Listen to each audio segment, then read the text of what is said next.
welcome back to the Almost Sideways Movie Podcast. My name is Adam, and these are my daily notes where I have very fun conversation with guests. I have an awesome guest today, one of the hosts of the Suit Up Geeks Podcast, and that is Ryan. Ryan, how are you doing, bud?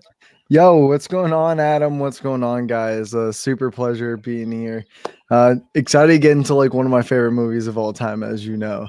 Absolutely. So this is going to be kind of a cool conversation piece. We're going to talk your film journey in a little bit, but also we're going to review on our journey with Edgar Wright leading up to his new film, The Last Night in Soho. We're going to talk about Hot Fuzz today from 2007, one of your favorite movies, I hear. Yes, it is. Absolutely. So can you tell people at home, if they never heard your podcast before, what's the Suit Up Geeks Podcast, and who's kind of what's your team like over there? But yeah, dude, you guys obviously know I'm one of the hosts on the podcast. We've got my awesome other co-host, Deebs. We're the two that really run it at the end of the day when it comes to hosting. But then we also got our man Loretto and AJ. Man, they're just four awesome guys between the four of us, all distinct movie knowledge. And yeah, dude, it was originally Loretto and Deebs on a podcast, and then me and AJ on a podcast. And Deebs just came to me one day and was just like, "Hey man, you want to put podcast together?" I'm like, "Yeah, sure, fuck it." I was too lazy at doing it by myself, so I'm just like, I'll do it with a bunch of cool dudes. You know what I mean? Yeah, absolutely. How did you guys meet each other? Because I didn't actually know the two podcast things. So how did you guys did you guys know each other, or were you guys friends beforehand, or what was the deal? So this is like the rabbit hole story of how we met, because it's just super long. So I don't know if you know the website Geeks Vibes Nation at all. No, I'm pulling it up right now. Let me take a look. Yeah, so me and AJ first met together on that website back in like 2018. I want to say maybe 2019. Me and him did a podcast on that website, Top 10 Sundays, something like that back then. It's something different now. Then me and him just like kind of drifted away because we were doing just life stuff. We wrote for the website. I started doing my own podcast called The Geek Fix by myself. Then I just got held up with life, stopped posting on there. And then AJ came to me. He's like, "Yo, man, do you want to start the Geek Fix podcast again? Do you want to be like a co-host together?" I'm like, "Yeah, sure, man. I just need someone to give me that extra push to like officially do it every single week, because I'd get lazy by myself doing it." Yeah. And then me and him just started doing our episodes after a while. Then me and him became a part of Movies Matrix. And then that's where we met Loretto, because Deebs originally wasn't in Movies Matrix when we got there. Okay. Yeah, so I met Loretto first through Movies Matrix, but me and AJ came in together knowing each other. Then we met Loretto, and Loretto introduced us to Deebs because that's who he did the podcast with, and they did the Suit Up podcast. And that's pretty much the story of how we met. Then Deebs came on to Movies Matrix, and then me and him actually started like talking more about the movie drafts that we started last summer that we're still continuing nowadays. But yeah, that's like the short version of how we all four of us met. Yeah, that's pretty awesome. And how I kind of got introduced to you guys is because through different mutual friends like Leo from the Geekly Goods, which he's awesome, and then kind of meeting Amanda of Cinemania or Candid Cinema, sorry, and that's she also appeared on the Cinemania World podcast with Dwayne and all those guys over there. So it's kind of just a circle of Twitter, and kind of met people through there. And then I got the invite from you one day, because I know we were following each other, liking each other's posts and stuff like that too. And then you said, "Hey, do you want to be on the movie draft?" And that's kind of how we started really officially working together. And I had a lot of fun with that movie draft, and you knocked me out in the first round, so I had to ask you to be on the podcast. We could talk some smack to each other. Of course, it's all about the smack now. So tell me how these movie drafts came about, because I think that's actually a really clever and unique idea that's actually a lot of fun. And I really had a lot of fun with that. And it also gets a lot of participation with like Twitter people as well too. So that's I thought that was a very cool idea. How did you guys come up with that? So it was originally Deebs who came up with the general idea of it. The just the whole concept of it. And he brought it into one of our group chats. I don't remember exactly which group chat, but it was one me and him were both a part of. And originally it was just for people between Movies Matrix and Geekly Goods. It was supposed to be a friend thing originally, and we actually kept it that way for about like a few months at that point. And I came to him and I'm just like, dude, you know what? I wasn't like the content manager, but I was running the YouTube behind Movies Matrix, and Deebs came to me one day and he's like, Ryan, do you want to start moving these over to Movies Matrix? Because they were originally on the Suit Up TPL, the Painted Lines YouTube channel for the first few episodes, which were once a month. So like over a few months, they all went there. And I'm like, yeah, man, I'll talk to so-and-so and we'll talk about it. So we spoke about it. And then me and him, that is when we became more collaborative partners on the drafts, like throwing our ideas out and stuff like that, saying what we think worked and didn't work. And even till this day, almost a year later, bro, our first one was July of 2020. And even to now, we're still changing on how we do things, because we wanted to use this not only as like a friendly game to play with people on Twitter, but it was to outreach and source with other people, get those connections, because it's like you said before, there's like this weird interconnective bubble within Twitter right now. And I feel like if you follow so-and-so people, you'll know these so-and-so people. Like there's many people in the Cinemania world that like I haven't spoken to personally, or like even spoken in general, that I just see their tweets all the time because they're always collaborating with someone I know, or everyone that I know is just liking their tweet. So there's always that little bubble right there. And we wanted to go on with that. We wanted to continue on that tread, but we also wanted to try and meet new people outside of that bubble. And now we're just asking random people that we think would be a good candidate. So well, perfect. Yeah, I'm glad to be that random person. Yeah, dude. No, but great. Yeah, it was a lot of fun, man. Like I thought that the whole kind of idea, I had a similar idea that we were doing. I do like March Madness tournaments, but movie based stuff. Like we've had a couple on here. I haven't done one recently, but I know we need to get back to doing it.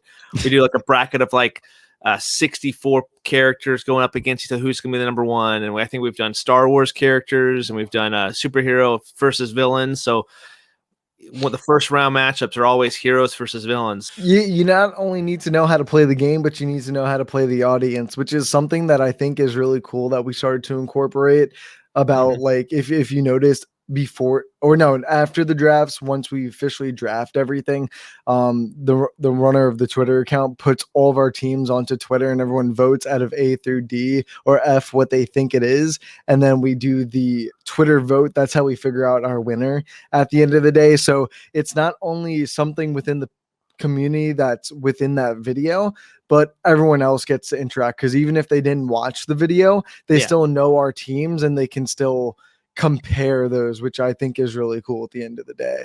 No, absolutely. And that's what I think that the uniqueness of that, because you're actually getting a lot of interaction through different clicks and stuff too. And that brings not just attention to your podcast, but also more interactions through conversation and through, like, for instance, like our matchups, our teams were very solid, but there were certain things now looking back, like, okay, now I know how to I'm not just playing what's actually the best villain. Maybe I'm playing towards like an audience vote too, which is something I would never have thought of how to draft that way, but it was actually really fun and a lot more strategic than just throwing things out there sometimes. Yeah, exactly. So, you're in the movie space. Was there a specific movie that really kicked off your love for this kind of form of entertainment? And what are some of your early memories of like your film loving journey? So it's funny. I always see how like on Twitter people cooperate or incorporate a specific film with their young childhood memory. But I think on the opposite, I remember an entire genre rather than one film itself. Nice. When I was growing up, horror was my thing. I love horror movies. They haven't been so good recently, but it's fine. Horror is still like my root. That's exactly where I found for my love of passion in movies, because I was like that super antsy kid. I'd always like go around, play stuff, and I could never sit still. And the only thing to sit me still was putting on a horror movie. I found super interesting about having these people just murdered on TV for some reason. And I hated getting scared, but there was something about scaring the audience through an inanimate TV that I found super appealing to myself. That wasn't just sound, but just by the creature design coming out to the camera like that, even like it wasn't coming at you. It was just like, holy shit, that's really cool. But yeah, horror movies are my thing. I'll always love them. Nice.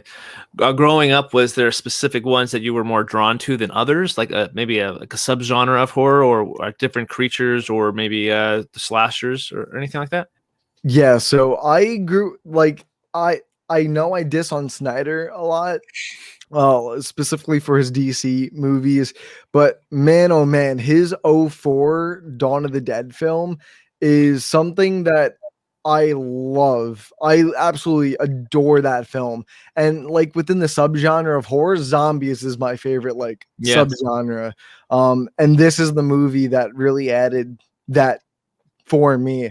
I think between Zack Snyder's directorial and visionary experience in general, his mind is a wonder on top of a James Gunn script. I thought it worked and meshed perfectly. I think adding running zombies is one of the scariest things for zombies. It was pretty brutal, and I liked how they kind of diverged away from the original George A. Romero one by sticking more to the mall and less of the outside world.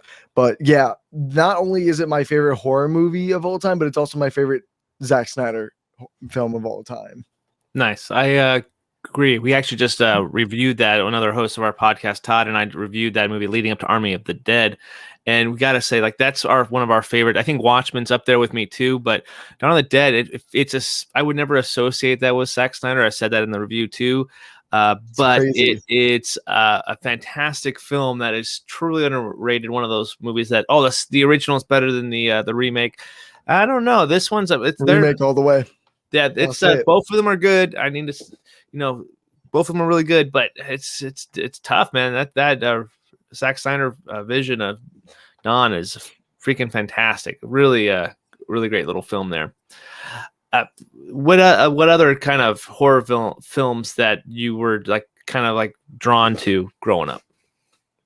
So when I was, man, I don't even remember my age, but it's got to be the original like Evil Dead film by Sam Raimi, which was like a massive impact on me, just because I can't even tell you why. There was just something about the movie being so visceral, raw, gritty, and overall kind of just disgusting and going for it that I really liked. And I could say the same thing for, I don't know why enough people don't talk about this film. And that's, I think it came out in like 2006, 2007, Trick or Treat. It's one of the scariest fucking films of all time, and I don't know why enough people don't talk about it. That was another horror film that like I adored growing up. I always had it on, and the little pumpkin head baby thing, freaks me out to this day. Yeah, it looks like it came out in 2007, but that's a great movie. I just actually watched that for I think the first time last year, and it was the bus scene, dude. The bus scene when they all go down to the crevice fucking freaks me out every time. I don't know how people don't talk about this movie enough. It's so good, man. I think our goal now we need to talk about this in October. So I'm booking you for another. I'm down to talk Trick or Treat. Okay, we're doing it. Okay, put in the books, guys. Trick or Treat's coming in October. I definitely.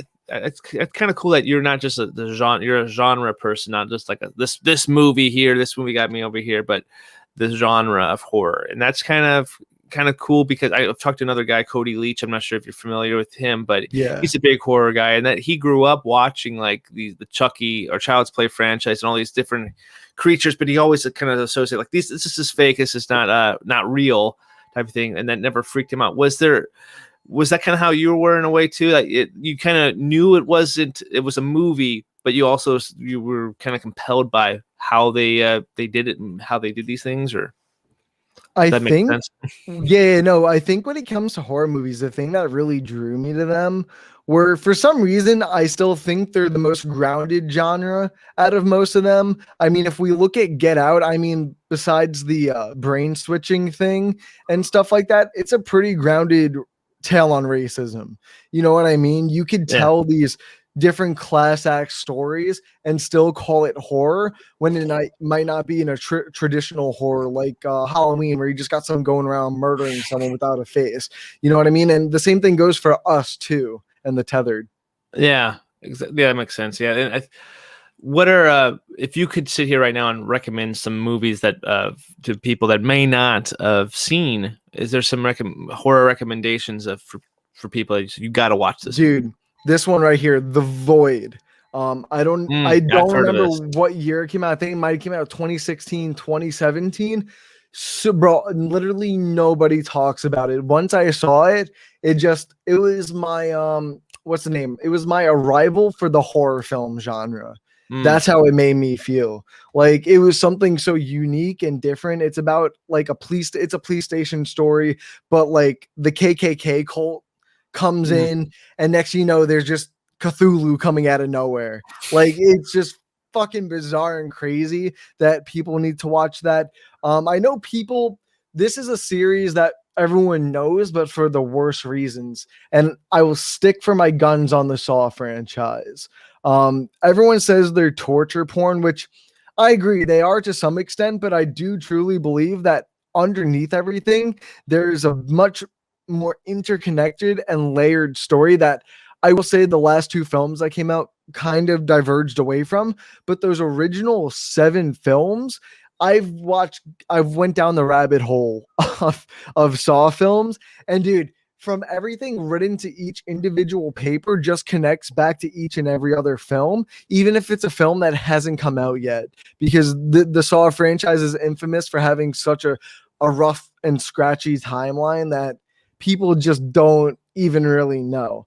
I would say literally any zombie film, even like the bootlegged ones, like Army of the Dead, the one that just came out. I like it a lot. I wouldn't say it's a zombie classic, but Night of the Living Dead, I know a lot of people are turned away from that just because it's black and white. It came out in 1968, 7, around there, late 60s.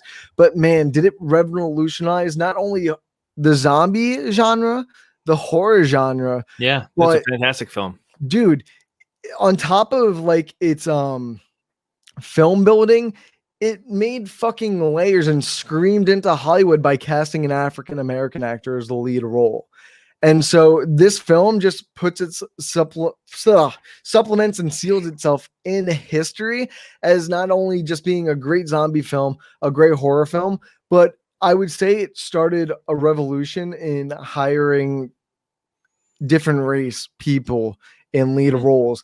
And dude, George A. Romero, masterclass. And then you've got the original Dawn of the Dead. It's not, I say go back to it because it's not really much like the Zack Snyder one. The Zack Snyder one's more within the mall. This one plays more into what's going on with the world. The mall is a central plot point, but it's not as central as the other ones. Not as many characters when it comes to that main focus group. Literally anything George A. Romero has done, you should totally watch. But those are just a few of my personal recommendations for when it comes to all that stuff. Let's talk about I haven't seen The Void, by the way, so I'm putting that on my list. But the Saw franchise, we actually, leading up to Spiral, my wife is totally not into these movies, so she never seen one at all.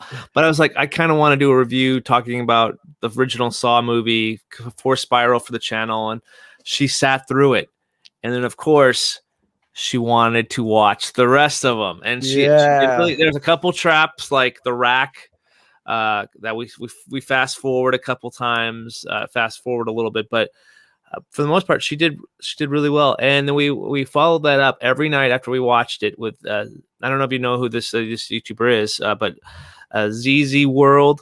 He goes. That's who I was talking about with the Saw videos. CZ World, bro. Yeah. I watched all of his Saw videos. Yeah, the things you missed videos. Freaking amazing creator. I'm gonna try to reach out to him and hopefully get an interview with that guy because I would love to pick his brain about dude. Just anything. He's awesome. Anyway, same as Zach Morris, by the way. Anyway, we just binge watched Final Destination, went back and watched all those things Love you missed those. videos too. Those are a lot of fun. My wife, blew her mind that final twist in Final Destination 5. Even though I was like crazy rewatching now, I'm like, it's kind of obvious, but and then if you watch those things you missed videos, like, bro. yeah, Of course, it's obvious for a reason. Like, yeah, bro, it just fucks with your mind so much. Yeah, exactly. So yeah, he's awesome.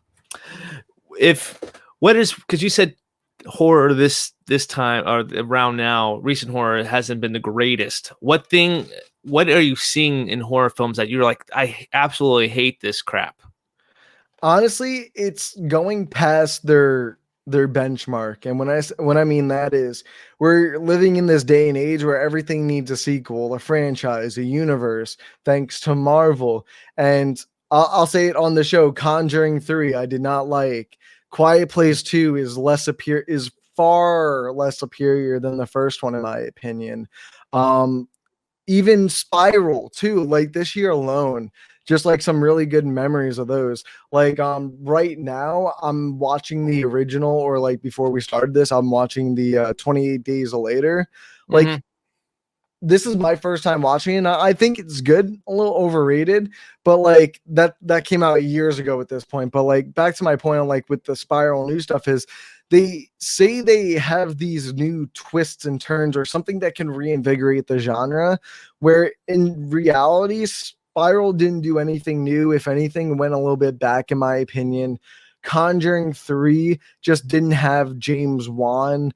That's the biggest problem. And that leads into these franchises build off these great creative visions. DC with Zack Snyder, Conjuring Universe with James Wan, and Saw with James Wan. And then as they keep going on, they don't go by the original vision. Most of them don't really have original visions, but they so far from where it originally started that it's just like now you're just going on for no reason. Halloween is a great example. After the second one, the third one didn't even have Mike Myers, and then the next three were like some voodoo stories. Like it's just a massive mix of things where they're just trying to find their footing.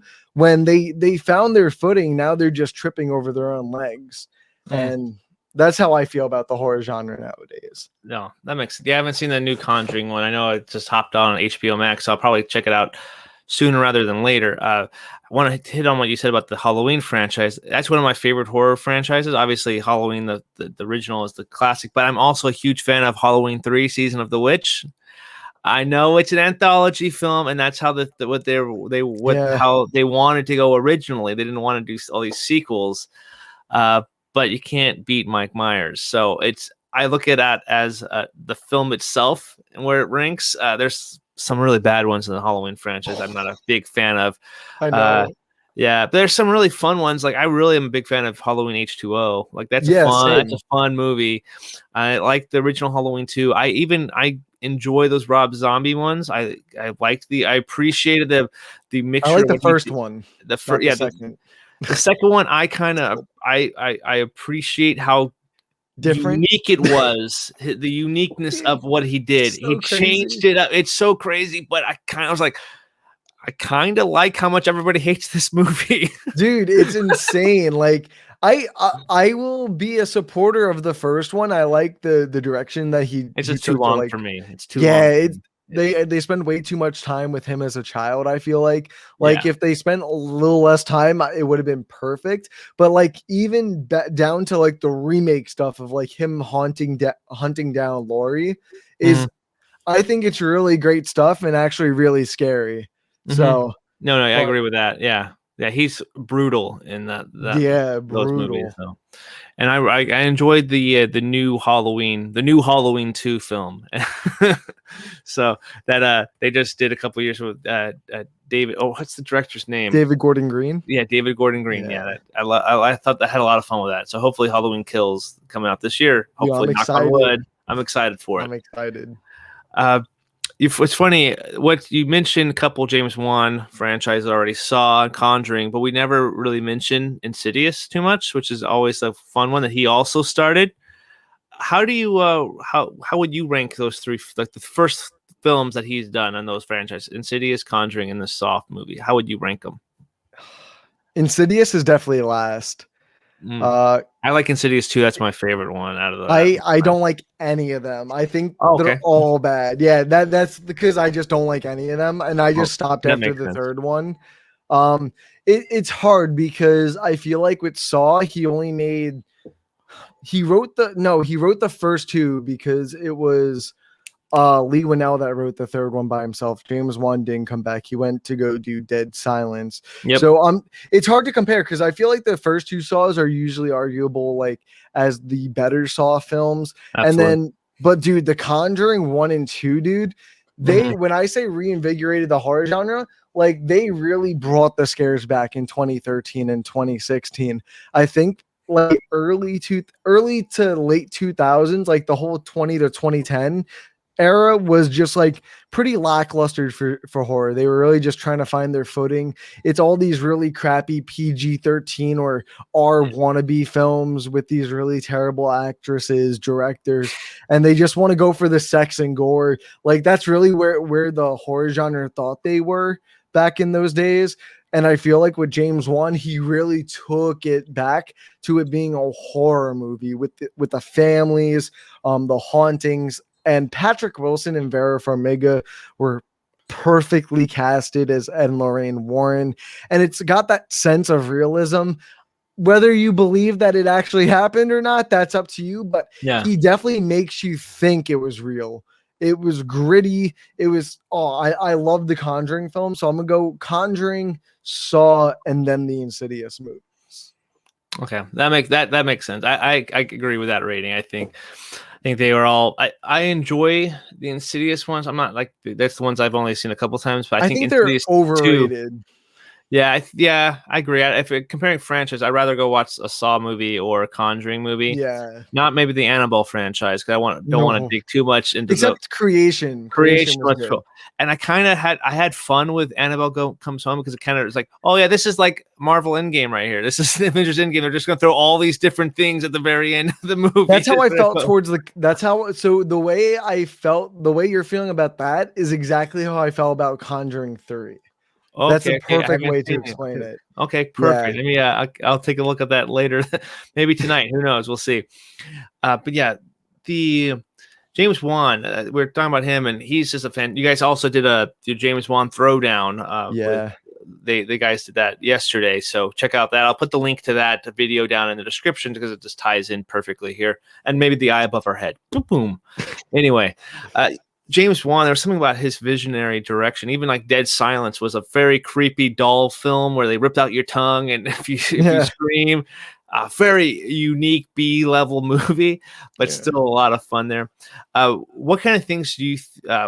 What are some of your? We just talked about other than the 3 movies we already mentioned. What are some other your favorite James Wan films, or that he's attached to, directed, produced? Man, it's unfortunate because that's about it. I'm not the biggest fan of Aquaman. Like I think it's good, but like other than that, I definitely think it's a little overrated. I'm not a fan of any of the Insidiouses. I'm not a fan of Dead Silence. Yeah, I was actually having a conversation with Amanda about this last night. I'm like, how do I tell myself that I'm a huge fan of James Wan, but I still like less of more than like what the hell? How is that thing? But I think that with James Wan, I don't want to say hit or miss. Wait, he directed Fast 7, didn't he? Right? Yeah, he directed. That was about to say. I like Fast 7. I like Fast 7 too. But I feel like with James Wan, when it comes to horror, like the dude can blow it out of the park or just be like super B tier, like with Insidious and Dead Silence. Like when he wants to like make something scary, he fucking makes something scary. But like, I don't know. He's super hit or miss with me for nowadays. I hope Malignant's good. Oh yeah. That's incomplete. Oh, here's a movie that I really liked: Death Sentence from 2007 with Kevin Bacon. I didn't see that. Yeah, it's Kevin Bacon, John Goodman. The synopsis is Nick is a mild-mannered executive for the perfect life until one gruesome night he witnesses something that changes him forever. Transformed by grief, and Nick eventually comes to the disturbing conclusion that no length is too great when protecting his family.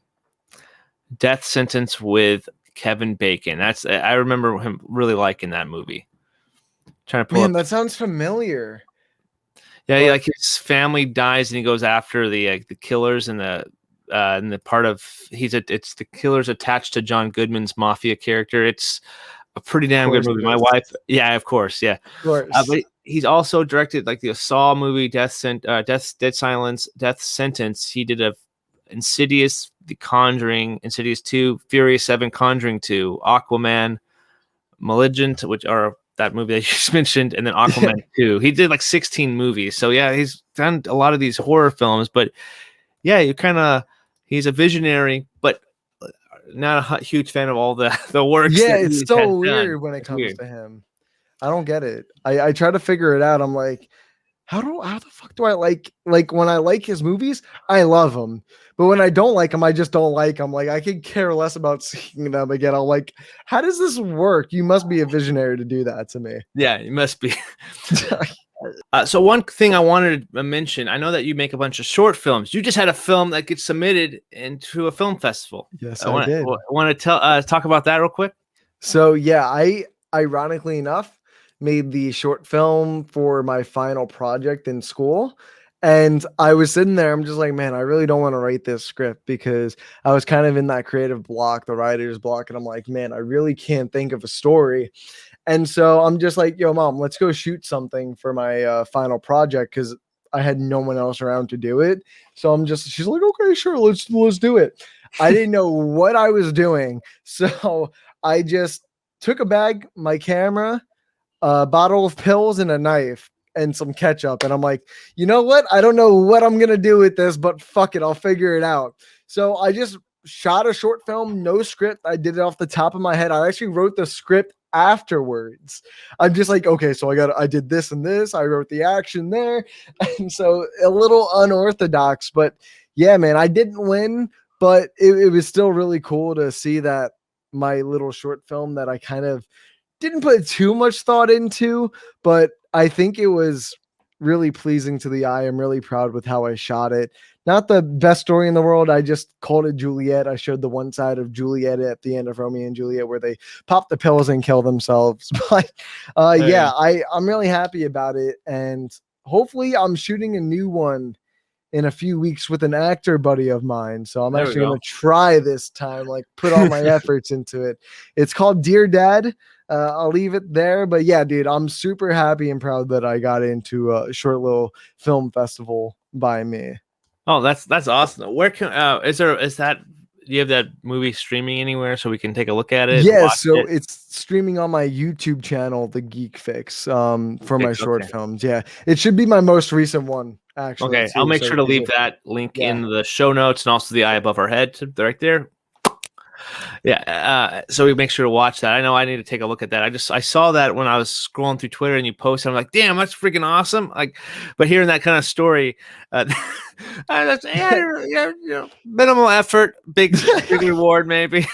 You know that honestly, I hate to say it, but like, it wasn't minimal effort. It was just more of like I felt like I needed to do it before I really thought about it to write it down. That makes sense. I'm more of a hands-on person rather than the visual learner. I'm more of like hands-on, let me lift something or do something like that. And it just comes to me more naturally than just sitting on the couch and typing it up. Cause like once I got the idea or like my mom was just standing in one place before I even thought about it, I'm like, that's it. It just hit me right there. So that's like more of my creative process when I go into things. Yeah, what was the process of talking your mom into doing this movie with you? Yeah, so I'm just like, think about it if you lost your boyfriend. That's exactly what I told her. I'm like, that's the mindset you want to be in, woman. But like, I didn't tell her like what I was gonna do until the end. I was gonna go with her cutting herself, but I'm just like, you know what? I think that's a little dark for right now. I don't want to like toot anyone's horn the wrong way. So I went more of the pill route. And when I went with more of the pill route, I'm like, you know what? I could connect this with Romeo and Juliet, how she in the story, spoiler if anyone's never read Romeo and Juliet, she takes like a swig of poison when I forgot, no, she pretends to die and then she kills herself. Sorry. But yeah, once Romeo finds out he killed himself, she takes a swig of the poison he took. That's the end of the day. And I kind of, instead of using like the poison, I just use like Tic Tacs and call them pills. There we go. Yeah. So Your that was like death. my little creative Minty process. death. Yeah. That's cool, man. So when you're in the process of doing this, you said dear father, dear dad, dear dad. Yeah. Dear dad. I'm not gonna pry for too much details. I would respect your process, but when are you sitting down and writing this script? Do you got to have like kind of a little like bullet points that you want to touch on the film, or what's your process go making another film? So when I like go into the process of like just the general idea of it, I'm not a big writer. I just keep track of the things in my head. And I'm like, you know what? You got to think about the budget, your location, what you can do with that. And that's another reason why I like the horror genre, because it doesn't require a lot of money and it requires a lot of freedom within the person. And it allows them to be more hands-on and just requires more creativeness, I feel like, and not really relying on the money. And that's sort of where I am, because I got no money, I've got a camera and no actors. So it's just like, what do you do? And with Juliet, I made it into a silent film, which was a thing, because I'm just like, you know what? I really didn't want to deal with the sound. But with this one, I kind of touched on like my relationship with my dad when I was younger. We didn't have the best relationship, but like as time went on, we're like best friends now. And I'll just like say the general story notes for like context is the title Dear Dad is my friend. I forgot the character's name. I think it's Jeremy, is 24. His dad goes to jail for embezzlement, but over the course of time, his dad writes him letters trying to tell him that, or try to convince him, because he's the only one within the family that doesn't believe the father when he says that he didn't really do it and he was being framed. So throughout the entire film, he gets letters from his dad trying to reconnect with him and stuff like that. And by the end, it's him trying to find the will and power to write that note back, between asking his mother, asking his younger sister what he should do. And yeah, it goes up to Dear Dad of him writing that note, something like the show Dear Evan Hansen. Yeah, that sounds pretty amazing. To be honest, that's kind of like the whole thing about getting that process and trying to mend a relationship like that. That would be really hard to convey. But I wish you the best of luck on that, man. I definitely got to check that out. Let me know. I'll keep us posted. I'm sure you probably will at some point. Yeah. But I also want to keep you accountable on a post you did. Okay. I know it's what you're talking about. What you're talking about. You said May 17th. You pinned this on Twitter. I'm making a promise to myself, and I'm pinning this tweet to never forget. I will make one of the greatest zombie films of all time. And if not, you can bet your fucking ass I put blood, sweat, and your motherfucking tears into this project. So I wish you the best of luck so you can make this zombie film, man.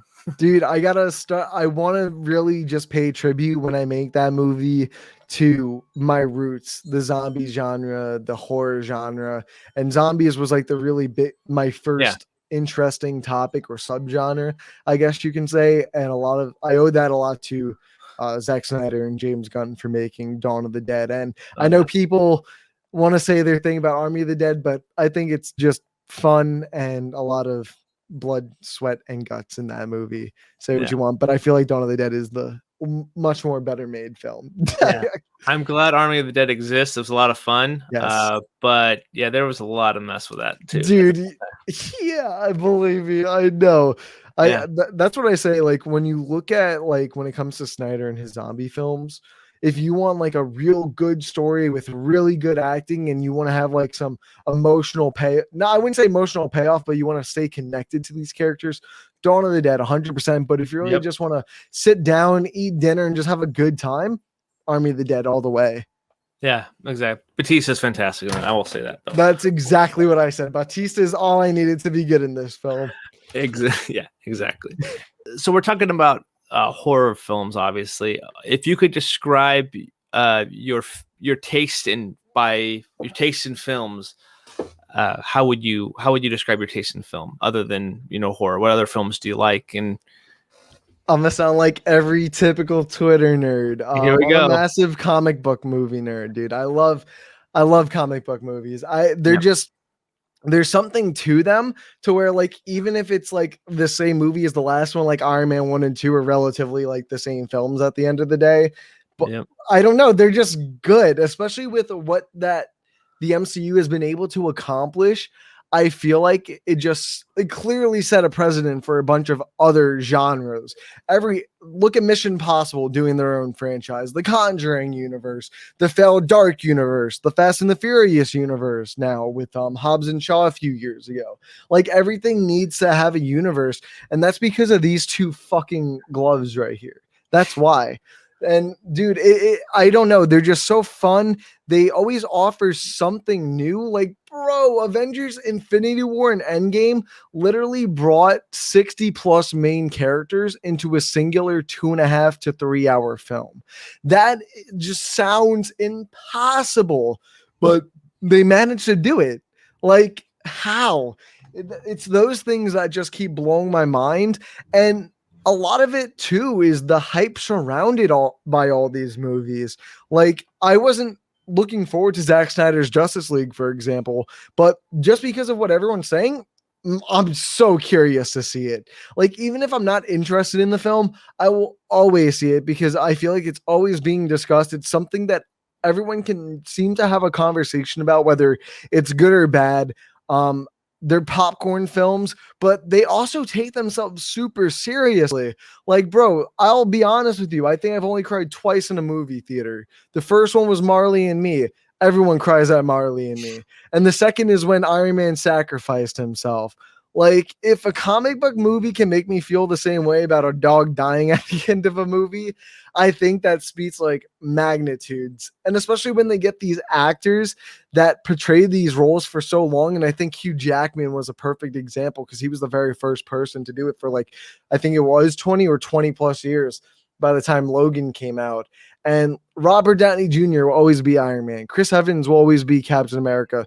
Who else? Bro, like, literally, Chris oh my Hemsworth. God, Chris Hemsworth, yeah, as Thor. Then you have, I wouldn't say what's his name that plays Clint Barton? Jeremy Renner. Yeah, I don't think Jeremy like some of those characters won't be like remembered for those roles, like like Iron Yeah. Man, Captain America, and stuff like that. But like, dude, there's just always something to offer. Like Paul Rudd, like literally everyone are in these movies now. Everyone has gotten on the fucking bandwagon with these movies, and I'm all for it now. Like, give me every Marvel, every bad DC film you want to give me. I'm here. I'll eat them up. Nice. I will say this. I'm a huge, out of all the four of us on our podcast, I think Terry and I are the biggest comic booky fans. I know that the other two guys are kind of sick of them, don't really like the genre too much. They'll watch them if we have to review them, type of thing. But there's some fun to be had. I think we can all say that too. There's fun moments. But I was one after Endgame. I'm perfectly fine. I said this before. I'm perfectly fine with that break in between. That whole couple years off after the Spider-Man Far From Home came out. I'm like, I don't need to see Black Widow right now. Let's have some breathing room. Let it settle. But now I'm getting more excited for. I'm excited for Black Widow to a certain extent. Like, it didn't make it's on my top 10 most anticipated movies. Like, everybody would probably have it put down, but I'm more excited to see what they do with that Spider-Man movie. But more importantly, Doctor Strange Multiverse of Madness, because I heard that Tom Cruise might appear in it as Tony Stark because he was originally supposed to do it. It gives me flashbacks to him appearing as Austin Powers and Austin Powers Gold Member. I forgot about that. Yeah, man, baby. Yeah, there we go. That was a time. But yeah, I'm more excited for that one because WandaVision was fantastic. I thought. Yeah. I had a lot of fun with that show. And then Eternals, I'm more getting on the bandwagon just because Chloe's Dude, out. I'm it really just excited for her. dude, the MCU just is so good this year. I mean, I'm not really excited for Black Widow. I'm more curious about how they're just going to connect everything. I feel like this. Taskmaster. I Yeah, think they're gonna. dude, I love Taskmaster. I think he's such a I cool think villain. they're gonna switch it. They're gonna try to do some big reveal. That's gonna be somebody, and they're like, They got ah, to. they're gonna do something. And it's gonna be like, oh, that's kind of disappointing. No, yeah, they I just definitely have I have a feeling. Yeah. What other properties are you looking forward to for the Marvel or superhero genre? Dude, I don't gotta tell you, Eternals is gonna be like the first Academy Award nominated Marvel film that actually means something other than visual effects. I'm calling that now. If it's not Best Picture, Best Director, it's definitely Best fucking cinematography right then and there, just off the trailer alone. But dude, I'll tell you right now, Spider-Man No Way Home is my number one film of the year. I cannot wait for that movie. I'm a massive Spider-Man nerd. That's my favorite character or comic book character of all time. And whether the leaks are true or not, dude, there's just so many leaks at this point. You don't know what's true. So I feel like the movie just hasn't been ruined at this point. So where everyone's like, oh man, all these rumors are just ruining the movie. I'm like, yeah, name which rumors are which. And they'll bring up like a fucking 50-page document with all the rumors. And they'll be like, oh, you're right. I'm like, yeah, bro, there's just so many rumors. You don't know what's true, what's not, that I feel like if you go into the film, you're still going to be shocked. You're like, wait a second, I read about that, but holy shit, it's actually happening. Like, it's still that whole mindset. And I feel like with the MCU, I think I said this on the Suit Up Geeks like last week or something like that. The MCU is at a prime point where the only time people will get their own solo films is only to introduce themselves. Their sequels, like we see with Captain Marvel, are just going to be these tie together, set up 5 different movies or TV shows. And you know, As it should be. Yeah. yeah, that's really that's what it's coming to. And you know what? I'm all for it. Give me the multiverse. Give me Toby. Give me Electro from Amazing Spider-Man 2. I'm here for it. There we go. Craven the Hunter. No. We talked about that earlier. That's weird casting. Aaron Taylor Johnson. Anyway, I'm trying to think. What's your favorite MCU film? Avengers: Infinity War. That's I think. Number 2. Dude, what's your number 1 then? I'm curious now if it's your number 2. Captain America: Winter Soldier. Oh, you're one of those people. You're one of those people. I think it's funny. I feel like the people that have the Winter Soldier as their number 1 pick for the MCU just has like their own little group chat now. Out of all the people I know, there's so many people that have that. I don't know, but I feel like I get it. I think I Captain love that America, genre of film though. Dude, yeah, like the spy espionage, yeah. right? I think what I like the most about Infinity War is not that I don't think it was the genre itself. I think it's everything that the movie didn't do for itself, but for everyone involved, cinema lovers, Hollywood.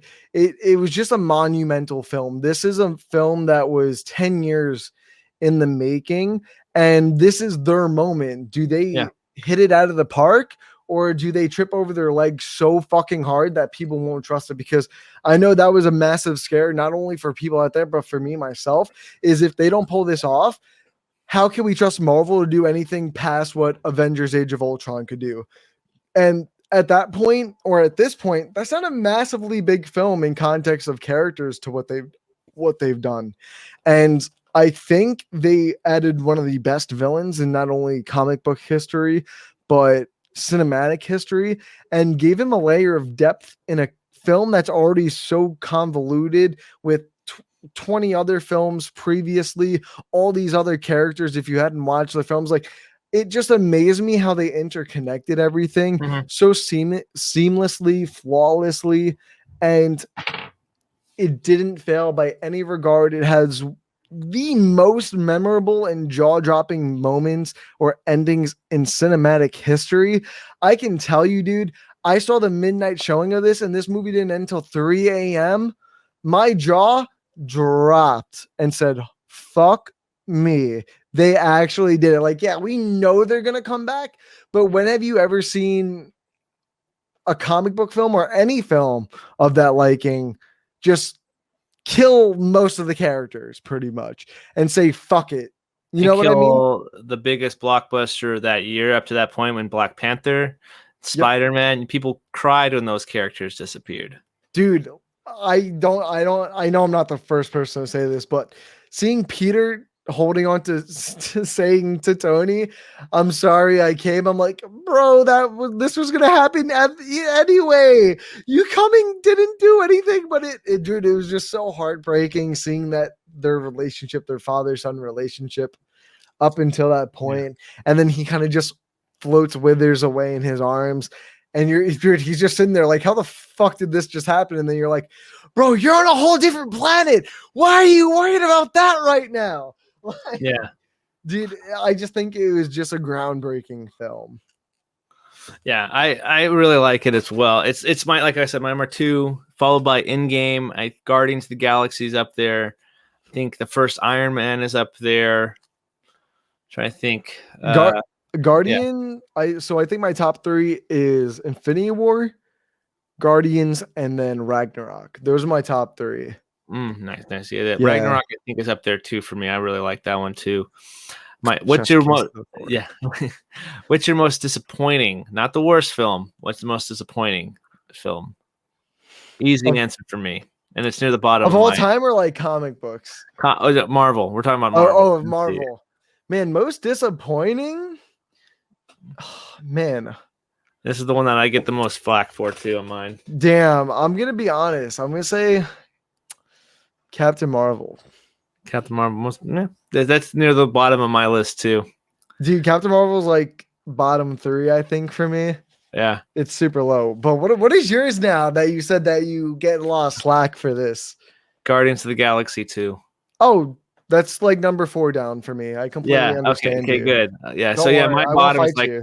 Thor: The Dark World, Iron Man 2. I think it's Captain Marvel, Guardians, and then Ant-Man and the Wasp. I think that's my bottom 5. Dude, I think we have like the same exact bottom list right now. That's fucking hilarious, because right now, where is it? Every MCU project ranked? Yeah, so 25. This is with the shows too. 25, Thor: The Dark World, Iron Man 2, Captain Marvel, Guardians 2, and Ant-Man 2. Those are my top 5 worst right there.